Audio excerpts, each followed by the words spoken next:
মুখ্যমন্ত্রী হওয়ার পর প্রথমবার জেলা সফর শুরু করলেন শুভেন্দু অধিকারী। শুরুতে অভিষেক বন্দ্যোপাধ্যায়ের সংসদীয় আসন ডায়মন্ড হারবারে প্রশাসনিক বৈঠকে যোগ দেন নতুন মুখ্যমন্ত্রী। বৈঠকে পুলিশ সদস্যদের কল্যাণে তৃণমূল সরকারের আমলে গঠিত পুলিশ ওয়েলফেয়ার বোর্ড ভেঙে দেন শুভেন্দু অধিকারী। তার অভিযোগ, বোর্ডটি একটি নির্দিষ্ট দলের শাখা সংগঠনে পরিণত হয়েছে। পুলিশ ওয়েলফেয়ার বোর্ড তার যে স্বরূপ এবং চিন্তা ভাবনাকে আমরা প্রথমত আগে ভালো উদ্দেশ্য নিয়ে হয়েছিল, কিন্তু পরে পরে এটা একটা পার্টির ফ্রন্টাল অর্গানাইজেশনে পরিণত হয়ে যায় বা করা হয়। এরপর স্থগিত হওয়া ফলতা বিধানসভা নির্বাচনী জনসভায় যোগ দেন শুভেন্দু। সেখানে বিজেপি প্রার্থী দেবাংশু পাণ্ডাকে 1 লাখেরও বেশি ভোটে জেতার আহ্বান জানান শুভেন্দু। এছাড়াও ভোটারদের আশ্বস্ত করেন নির্বাচনী ইশতেহার অনুযায়ী সব প্রতিশ্রুতি পূরণ করবে বিজেপি সরকার। গোটা রাজ্যে নরেন্দ্র মোদীজির নেতৃত্বে ভারতীয় জনতা পার্টি নির্বাচনে তার সংকল্পপত্রে যা যা বলেছে সেগুলো তো কার্যকর করব, সাথে ফলতার জন্য স্পেশাল ডেভেলপমেন্ট প্যাকেজ হবে।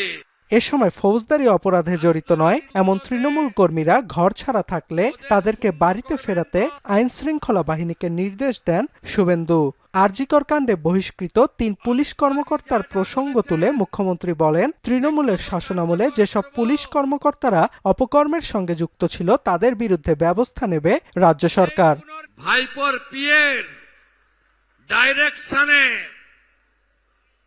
কারা কারা ফলতা ডায়মন্ড দক্ষিণ 24 পরগনায় অত্যাচার করেছেন, কার নির্দেশে করেছেন, আমি শুভেন্দু অধিকারী সব বের করব।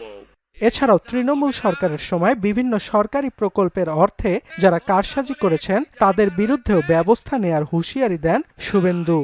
প্রধানমন্ত্রী আবাসের বাড়ি, আমফানের টাকা, পিএম কিষাণ সম্মান নিধি, কৃষক বন্ধু, বার্ধক্য ভাতা, একটা যদি ডকুমেন্ট থাকে কমপ্লেন নেবেন আর ওই পঞ্চু বাবুকে ধরে সোজা জেলের ভেতর ঢোকাবেন।